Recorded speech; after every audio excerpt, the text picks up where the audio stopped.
Ryan, better known online as Major Klug, is a 22-year-old YouTube animator famously known for his dark comedy cartoons, often involving blood and graphic scenes. And with over 100,000 subscribers on his channel in late 2022, he's gained countless fans who were entertained by his grotesque yet unique animations, most of them actually being minors. And that's when Ryan's life would start spiraling into something much worse. On January 26, 2024, a 16-year-old girl would upload a document exposing a year-and-a-half-long abusive relationship she had with Ryan, which began when she was just 11 and he was 16. The document quickly prompted massive outrage within the community, which sent his channel and eventually his entire online life into a pit of no return. But to understand how things got to this point, we have to go back to where it all started. It's late 2018, and a girl by the name of Madison, also known online as Hot Garbage and Hot Garbage 19, starts leaving comments on Ryan's videos because she simply finds his dark humor funny and looks up to him as a creator. And not long after, she even makes a small gift to show her appreciation, although the exact details of it were never fully explained. And after some time, Ryan takes notice of Madison's comments and eventually joins her Discord server, where the two add each other as friends. Now at the time, Madison is only a 5th grader, while Ryan is already a sophomore in high school at 16 years old. Now as time goes on, Ryan and Madison start getting closer with each other through group chats and later on private messages. She would open up to him about her personal and mental struggles, and Ryan, fully aware of how young and vulnerable she is, leans into it, constantly showering her with attention and sympathy, as well as treating her like she's the most special person out there. And later on, Ryan would start showing more affection to her, saying things like, "I love you." And on May 8th of 2019, they would officially begin dating. But as time passed on, their relationship would gradually turn into a darker direction, with Ryan becoming more and more inappropriate with her through the messages. And Madison, being so young, would just mostly go along with it, not knowing what to do. "On the bed then? Nah, okay fine. What? Why? No for you then. What? You don't want to get on the bed when I asked you nicely. Gets on the bed. Good. Pins you down and inside you." And this isn't the only time Ryan's like this. He would also often explicitly draw both of their online characters doing inappropriate stuff, even going so far as sending Madison explicit drawings of her own online character, showing her exactly how far his fantasies went for a girl like her. "Give me a second, huh?" Shows her an inappropriate sketch of their online characters. "No." Shows her another sketch of him wanting her to do an inappropriate act with him. "Like that? Oh, yeah." Ryan would then eventually start normalizing his disturbing behavior towards Madison, saying stuff like this: "Promise to give me after, and I'll do it." "Nah, no means no. Just kidding, I'll probably do it anyway." "Sob. Kisses you. No crying. Honestly, the first thing I would do when I meet you in real life would be to snug you. The second thing I would do would be to find a place where I could you." Ryan's predatory advances would go on for many months, and finally in January 2020, he would start getting questioned by his friends about the girl he's actually dating, who's now 12. While he's just 2 days away from turning 17. And he would actually lie to his friends about Madison's age, even pushing her to do the same, all to cover up the fact that he was in a secret relationship with somebody basically 6 years younger than him. And Madison, who was the one basically manipulated, would be terrified of losing him, and so she ended up lying about her age too. "If they knew I was still dating you while I was 18, shake my head. Hannah knows. She doesn't care. Please don't leave me." "I won't. I love you. You're going to leave me." "I'm not, I promise." "You said you didn't know." "Well, now I do." I'm going to keep my age a secret from now on completely, until I'm 18. Good." And things would only get worse from here on out. They would start having more and more explicit conversations, as well as doing inappropriate acts on calls, and eventually sending each other obscene photos of themselves, with Ryan being fully aware of the consequences of what he's doing, even openly admitting that he's a child predator. On November 7th, 2020, Ryan decides to break up with Madison, fearing arrest and the fallout from everything he's done. But by then, he has actually made himself one of the most important people in her life, feeding her the promise that one day they would meet and he would love her. But that promise would shatter when he walks away, and that is when she actually sees him for what he really is, a twisted child predator. And with all the proof he left behind, which was screenshots, messages and explicit drawings, Madison decides to upload the document online, which lays out everything she had to endure during the time, and she actually warns other underage users so they don't become his next victim. But unfortunately, even that wouldn't stop Ryan's behavior towards girls not of age. On July 11th, 2023, a video would get posted by Soft and Neko, someone who's had contact with Ryan on Discord, explaining how he allegedly showed interest in a 14-year-old girl named Hallie. And there were actually screenshots of Ryan on his other account named Klug, showing him saying things about how he likes her, and even using affectionate words like "I love you." But unfortunately ends abruptly when he decides to cut off communication with Hallie. But nonetheless, once the document and the video hit the internet, everyone learns what he truly did. And soon after, his online presence starts to fade. His YouTube channel disappears, his social media accounts go silent, but he never actually addresses the accusations. In the end, he simply vanishes and no one knows if he'll ever come back. With his animations still floating around the internet though, he'll never be able to fully escape his past. The next person, however, didn't even care about the consequences of what he did. After seeing the stuff that you've done, it hurts. It really hurts. Matthew Littlemore was a talented animator and YouTuber under the name of Animator320. He was known for a series Cartoon Mania, in which he chose to animate entirely on OpenOffice, an outdated Office program that hasn't received an update since 2011 and was never actually meant for animation in the first place. And with how odd and unique his cartoons were at the peak of his channel's success, many people would actually soon realize that these innocent and funny animations would eventually reveal how truly disgusting he was. It all starts in mid-2017 when Matthew first decided to create his channel and begin posting fast-paced cartoon videos. They're loud, chaotic, and packed with strange, offbeat humor. And he would keep at it for years to come and gradually build a fanbase. And with his success, he would eventually actually start a small production crew and bring on voice actors to play his different characters. And after releasing his most popular project, Cartoon Mania the movie, more people would begin to take notice of his work. But while everything on the surface looked like a success, the people around him started noticing something far more disturbing than anyone would have expected. In June 2020, several cast members and production staff leave the project after confronting Matthew over his horrible actions. It turns out he's been creating explicit art of multiple of his characters who were not of age and slipping inappropriate lines into different scripts. In one of them, for example, he has a scene where his child-coded character performs a belly dance in an extremely inappropriate way. When the team called him out during a Discord conversation that lasted nearly an hour, they would mention exactly these actions to make him understand what kind of person he's become. Matthew, you have to truly understand that these people are voicing characters that you create, and seeing that this is what your characters are like, these guys feel uncomfortable working on this. In fact, it sounds like your MS really wants to cry right now after seeing after hearing what you're gonna have Timmy and Tanya do, and that was not the best thing to see. And they would actually later reveal that while Matthew was doing all of this, they were actually trying to help him out of it. We sticked around at least to help you out the best we can, support you when you're depressed, help you, guide you out of this, and give our criticisms the best we can. But he just kept doing these disgusting things without a hint of concern. And after everything they've told him, this is all he had to say. Everything that you said is true. I've become such a horrible person.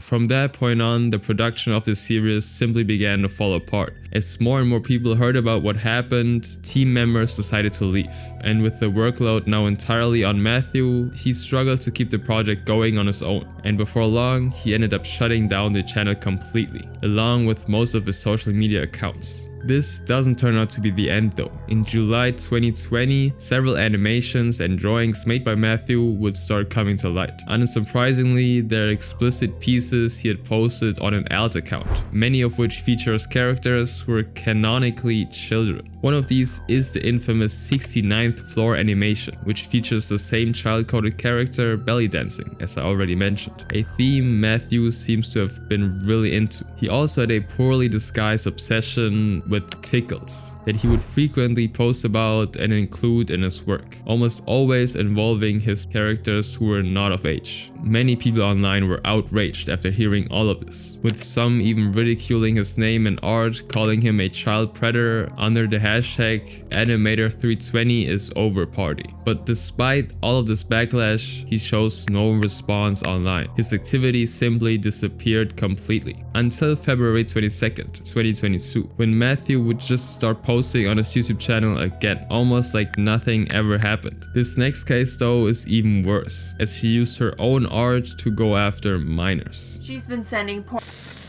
to minors and engaging in roleplay with them, knowing fully well that they are underage. Nelia, also known online as Zero Phoenix and Sonic AimBlue19, was once considered one of the most beloved Sonic fan artists on the internet. She first appeared around 2016 under those two DeviantArt usernames, and she quickly actually caught the attention of hardcore Sonic fans with her colorful, expressive artwork. But what her audience didn't know was that behind this seemingly passionate and wholesome persona was someone deeply egotistical, manipulative, and eventually predatory. It would all begin in late 2019, when most of her work starts focusing on her original character, Elena the Blonde Hedgehog, a self-insert, often shown in romantic pairings with Shadow. And as her fanbase just keeps growing, she actually becomes more attached to Elena's image and starts treating it like it's her personal property and territory. In November of that year, a smaller artist named Alshani would create her own original character, which was also a blonde hedgehog named Maria. Now, even though the two designs barely resemble each other, Nelia would message her directly and actually accuse her of copying Elena. And not just that, she would threaten to cancel her unless he changes her design. But Alshani wasn't afraid of Nelia, so she took the screenshots of their conversation and posted it on Twitter. And the Sonic fanbase immediately turned on Nelia, and that actually caused a huge backlash. But instead of apologizing, Nelia would actually respond by saying a bunch of irrelevant things, claiming that she won't give up on those who bully and hate her, just to make herself look like the victim. And just when things can't even get worse, a post made by Alshani the same year would expose that Nelia had been making highly inappropriate drawings of Elena, a character with an unmistakably childlike appearance, and actually sending them to people not of age to bait them into reacting inappropriately. Her goal was to convince these kids to engage with her in a roleplay, with them using her artwork. Something so messed up I can't even put it into words. And this tweet would pretty much sum up what everybody was thinking at the time. This should serve as a reminder to be wary of someone who acts way too cute, ooh personality, and that women can be pet as well. And if you think these are the only sick things he's done to people, you'd unfortunately be horribly wrong, because what comes next is even more disgusting. But she would always be very flirty, that's one thing, and I would be flirty back because, like, I don't know what the I was doing. I was about 16, 17 at the time. Just How old was she? somewhere in her early 20s. I'm pretty sure 21 or 22, but I may be wrong. In early February 2021, disturbing evidence surfaces that shows an even darker side of Nelia. It turns out she's been in an online relationship with a 17-year-old named GoopyLemon78, while almost being 22 herself. And even if the age gap doesn't sound huge at first, the things she would do to him crosses lines that are clearly predatory and in many places straight up illegal. There isn't much detail about how they first met, but under the Discord username ScourgeBoy, Nelia would send these kinds of messages to Goopy, fully aware of how old he was at the time. Damn, have you had before? Hahaha, no. Oh okay, you haven't had either, I'm guessing? Because my is tight, it didn't get too in, so it's fine.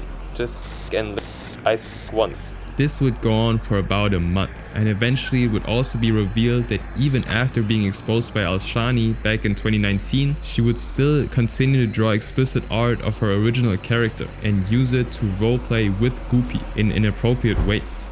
Now, you like asking about my dick a lot, don't you? Be honest. Sorry, it's just I drew this to make people Ha, it's okay, I understand. Hehe. Not long after, Goopy would realize what kind of messed up relationship they were actually in, and so he would post a detailed statement on his social media, explaining how the entire relationship left him confused, traumatized, and frankly full of guilt. She forced me to myself for her own pleasure. This made me uncomfortable, but I still didn't want to lose her as a friend, so I went along with what she wanted me to do. She didn't even like me in a relationship way, she just seemed to make me do horrible things for her own amusement. I was scared of standing up to her because of her follower base. I was afraid I'd be attacked by many if I tried saying something to her.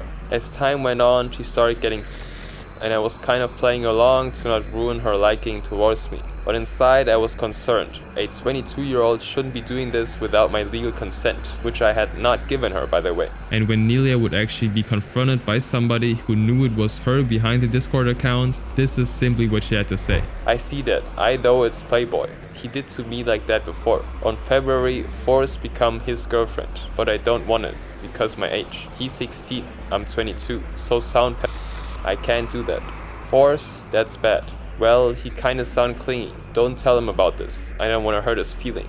It's already past. Upon the screenshot getting posted online, Goopy would get a hold of this conversation, and he would actually respond to it by saying, "You say I used you? Me? I used you, ha, you make me laugh, Zero. You used me, guilt tripped me into doing things with you, forcing me to spend a bunch of money on your commissions, forcing me to lose interest in my previous girlfriends, making me think I was in love with you. You say I forced you to date me? No, I didn't. Then you lost interest in me because I wanted you to respect. I had girlfriends, and I didn't want to with you, a 22-year-old. I trusted you. I gave you my kindness. And what did I get? Multiple attempts and a broken soul." And after some time after that, Goopy actually gets into a call with a YouTuber named ZipZap, where he details everything Nelia did to him. And when he's asked what he would want to say to her and whether she deserves any legal consequence for what she did, this is his response. I want to tell her that she's ruined my life. She's hurt me so much. She left me without saying anything and then talked behind my back, about me behind my back. There's so many other things I want to say to her, but I know I'll never get the chance to talk to her again. The next person, however, involves someone far more disturbing, who didn't just stop at people. Maybe you'll get tired of her and her plastic butt and want to move to her ear canals, which are stretchier. This story starts with a young artist uploading edgy clay animations to YouTube, and it would end up with him getting arrested. Leighton Allen LeBute, better known online as Dolly Flesh, is a 26-year-old Canadian man, known for posting violent and graphic clay animation videos on YouTube. But it would actually start with him being heavily bullied in school because of his severe autism, which would lead to him isolating himself from everyone around him, which prompted him to find comfort in something else entirely. At around the age of 14, he becomes deeply interested in claymation, a form of stop frame animation using clay. And as the years just go by, his fascination with it grows into an obsession, and he actually starts recording his own claymation videos in private, but they're actually filled with violent and shocking themes. At first, his clay characters are just like childlike figures that barely look realistic at all. These claymation videos still show them using weapons and fighting each other on screen though. And although that in itself isn't really enough to be disturbing, his animations start getting less cartoonish over time. They start looking more realistic, and the graphic scenes just keep getting worse with every video. In late May 2016, just as he turns 17, Leighton decides to make his claymation videos public for the first time. He starts posting them on DeviantArt and Instagram under the username Misery Magic. And not long after that, Leighton goes on to start a YouTube channel under the same name. He uploads everything from his old claymation videos made back in 2013 to the more recent ones, which have gotten even more extreme with violence and graphic scenarios that are, to be honest, seriously hard to watch. Sometime later, Leighton then changes his username to something he's now infamously known for, Dolly Flesh. And other than just his claymation videos, he also starts posting skits of himself talking to the camera about wanting to become a successful YouTuber. This goes on for about a year, leading up to his expected graduation from his school, but even that he ends up throwing away after getting expelled for making violent threats having to do with physical assault. And on top of that, he would also talk about releasing mustard gas into the school's water fountains and air vents. But now that he's officially out of school, Layton didn't waste any time to create a Twitter account in order to post more of his clay figures, a lot of them still filled with highly inappropriate scenes, really graphic stuff, abuse, and just disturbing acts in general. And a lot of people would actually be drawn to those videos. Dolly Flesh's videos would gather quite the audience, getting hundreds of thousands of viewers, with other artists taking notice too. And some of them simply think that it's performance art, it's supposed to send a message. But the moment they actually try to decide to reach out to him, they quickly change their minds after seeing how antisocial Layton actually is. As the months go by, the focus of his videos start to shift. They become solely focused on women, and whenever men do appear, they're only there to hurt the characters in the video. He even decides to make a clay version of himself to carry out the violence, and later also adds a clown character named Itchy, which he says is a tribute to Pogo the Clown, the creepy persona used by a real-life serial killer, John Wayne Gacy, and the posts just become more and more disturbing. For example, he makes a tweet about women. In one he says, "I wouldn't touch girls in maybe a bit of a rude way. Innocence doesn't exist." He also becomes obsessed with the idea of owning an adult doll and says he would name it Molly, tweeting, "One of my favorite cam girls to watch. Her name was Molly. When I get a doll, I'm also naming her Molly."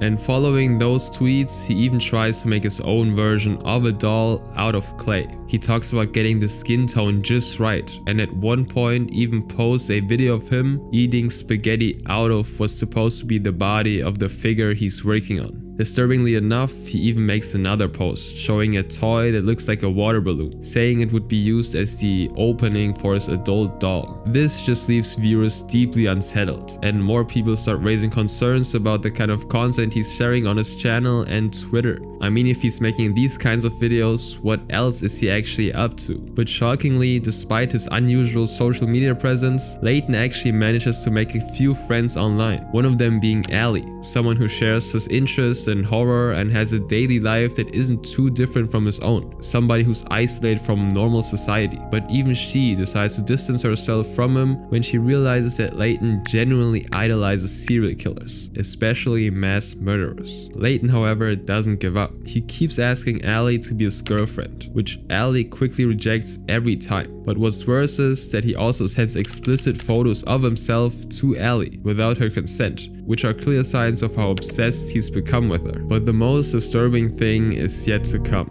When Layton finds out that Allie just bought a pet hamster, he decides to get one too, but he actually gets 3 of them. And following that, he uploads a video of himself laying in bed casually playing with them. Unfortunately, given his past, the hamsters don't get to live very long. On May 15th, 2019, Layton posts 3 separate videos to Reddit, using multiple accounts under the name Dolly Flesh, and in each one, he films himself ending the life of one of the hamsters, using a different brutal method every time.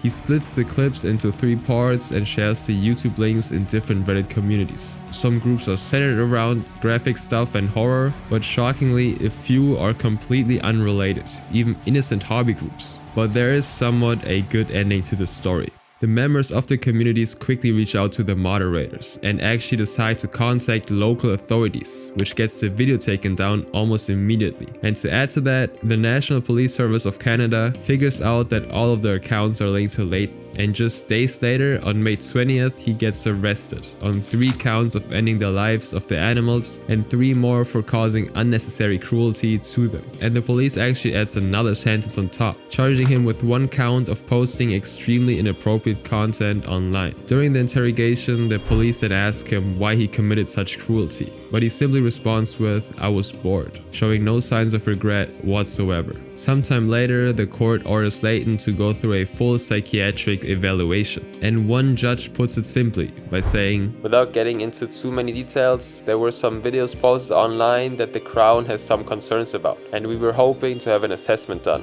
Now, he wasn't sentenced immediately, but had to wait for his next court date set for late August. And in that time, he actually just went right back to wanting an adult doll and posting about it online. He even plays around with the mask he made, almost like nothing ever happened. And as the weeks passed, Leighton was actually set to face a 3-day trial. But instead of going through with it, his defense simply entered a guilty plea for 1 count of animal abuse, and he was given an 18-month conditional sentence and around 5 years of supervised probation instead. He was also banned from using social media, given a 24-hour curfew, and is restricted from visiting any pet stores. He's also prohibited from owning any weapons, including small items like tweezers and scissors. But unfortunately, sometime later, a post appears on Dolly Flesh's account out of nowhere. It shows a clay figure holding a knife to a cat, with a caption that reads, "I like cats better." And it isn't until January 2022, nearly 2 years after his arrest, that his YouTube channel, Dolly Flesh, finally gets terminated.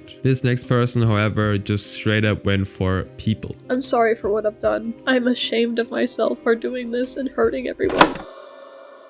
Cynthia, otherwise known as Cynthia Bear 03, is a 21-year-old art and commentary YouTuber with over 500,000 subscribers. She would gain most of her early popularity through My Little Pony animations, which helped her stand out in the online art community. And over the years, she would simply continue building her loyal fanbase, with her audience only getting bigger as time went on. But all of that started to fall apart when her former best friend and roommate Birdie posted a video about her. While Cynthia was still posting innocent looking art videos on her channel in mid-2024, on September 15th, 2024, Birdie would upload a video revealing that Cynthia has been messaging a 14-year-old fan we'll call Enno, a video that would destroy her career forever. The video included screenshots of their conversations, along with a document written by Enno himself that lays out everything she's been hiding. The document included in the video opens with a note that says, "I feel like I need to reiterate that Cindy is not a pet, but a group. She was not attracted to me for being a child. She did not date me. She groomed me." According to the screenshots, their messages would start in November 2023. Enno clearly tells her that he's 14 early on, but instead of backing off, she would start making jokes about the fact, calling him a fetus, and complain to him about not being able to share inappropriate drawings because he's a minor. But by late June, Enno would start noticing a different side of her. Cynthia would begin to say things that feel completely off from how she presents herself publicly. She would start talking more and more about a tall fictional character called Boy that appears in the work of another artist named Saw Clip. What makes this worse is that Saw Clip was also underage and had already told Cynthia in private that they were uncomfortable with her using their artwork for inappropriate purposes. But even after that, she just kept going. Cynthia would start sending Enno these strange obsessive messages about Boy. In one of them she says, "Awful thought, but sit on me please. I'm an man, what can I say? I love but cannot lie. Don't tell the public I'm depraved." And along with these, she would also send multiple images of her artwork, telling Enno that she's tempted to share the explicit comics she's made involving Boy, even saying, "We're entering hyper." Other than that, she tells Enno that she's been using an AI chatbot to create even more inappropriate content for him to see. For example, in one message she wrote, "Tortured him with my big fat ass. I traumatized him so bad. I left the room and came back with pillows and blankets, and Boy started shaking." And this is the time when she decided to send explicit images of her drawings to Enno, which shows illustrations of Boy doing stuff in graphic detail. She officially crossed the line. And as if that wasn't enough, Cynthia simply doesn't stop there. She would keep sending Enno disturbing fantasies and obsessive thoughts about fictional characters. And the worst part is, those characters were created by another underage person. But Enno wasn't the only victim. In Birdie's video, he would also also tell the world about things Cynthia's done outside of just messaging weird things to Enno. One of the first things he brings up is how Cynthia would constantly make comments about one of the intimate parts of his body, saying how good Birdie looked in her eyes, and he would even touch Birdie in a weird way. On a daily basis, she makes comments about my ass, like how big and squishy it is and how she wants a boyfriend with an ass like mine, and she would constantly slap it and grab it. Now at the time, Birdie didn't think of it much. Since he personally never had a close friend before, he didn't really know that that wasn't okay. But some things definitely crossed the line even for him. She would make repeated jokes about wanting to touch him inappropriately and actually do it as well. She would often poke me in the ass or on my crotch and make jokes about me. And even when Birdie told her to stop multiple times and even scream, Cynthia would simply treat it like it was a joke. I told her not to do this and I said no multiple times, and I would even scream when she did it, but she did it even as recently as a few nights ago, I think. At one point, she would even ask him to do inappropriate things with her, which he obviously refused. But instead of backing down, the behavior just kept going from Cynthia's side, all the way up until the days leading to this video. Cindy asked me to sit on her face one time. Okay, and I declined. Okay. To make matters even worse, he would also reveal that she would send her explicit comics to people she barely even knew, showing that Enno wasn't the only one. She made graphic rape comics including Sock's characters and sent them to people she barely knew, who then leaked them because she didn't know them. And that is when Cynthia would crack. Later, in a call, Cynthia would break down after hearing that her only roommate doesn't want to live with her anymore. I'm gonna be honest, Cindy. I don't want to live with you anymore. Oh my god. No. And right after Birdie's expose on December 15th, Cynthia would post an apology video herself, which is now actually hidden, where she admits to what she's done, saying that she plans to get therapy, and she would announce that she's stepping away from the internet and putting her art on hold. And that would actually happen, but somehow what comes next is even more deranged and far more dangerous. I was bullied into dating a 13-year-old by said 13-year-old. Birdie, the roommate of Cynthia we just talked about, was also known online as Jack, and he is actually a 20-year-old trans male YouTuber with 100,000 subscribers too, famously known for posting edgy animation content. But what he does know is that right after making the video exposing Cynthia, he himself would become one of the most hated creators online. On April 15, 2024, Birdie would upload a video titled "I'm Back," marking his return after a 3-year hiatus. In it, he opens up about the trauma he claims to be dealing with and talks about the people in his life who supposedly caused it, using those experiences to explain why he stopped uploading in the first place. But much to his surprise, the video doesn't actually land the way he expected. Many of his fans actually started to question the truth behind the story. And that is because in 2021, Birdie himself would actually end up dating a 13-year-old, we'll call Draggy, while he himself was still 16. I consider myself to be pretty mature, and to be honest, I hate it when people aren't willing to be mature too. I think you're pretty mature for your age. That's one of the reasons I've considered you as a viable option for a partner. You don't seem like the kind of person who would give up when things get hard. According to him, Draggy was the one who insisted on the relationship, so Birdie simply agreed. He even says he would have turned her down if he was mentally functioning properly, claiming that his mental health was the problem. It was my responsibility to turn them down, which I would have done if I was lucid. At one point, he goes on saying that he was the one being taken advantage of, not the 13-year-old, saying she pressured him into the relationship, which clearly makes no sense whatsoever considering the age gap. But in all honesty, I think I was taken advantage of. I believe I was manipulated into a situation where I could be made to look bad while I couldn't even think for myself. When things didn't seem like it could get any worse, Birdie would actually face allegations of treating his own ferret in an extremely inappropriate way. But he simply responded to that allegation by saying that it never actually happened, saying that he only was prepared to do it because he was underage and was told to by someone named Madison, who he says also took advantage of him. But according to Birdie, he lost the DMs that could have proven it. There's this screenshot that my ex spread around of me saying I sexually was my ferret. Of course, if this was true, that would be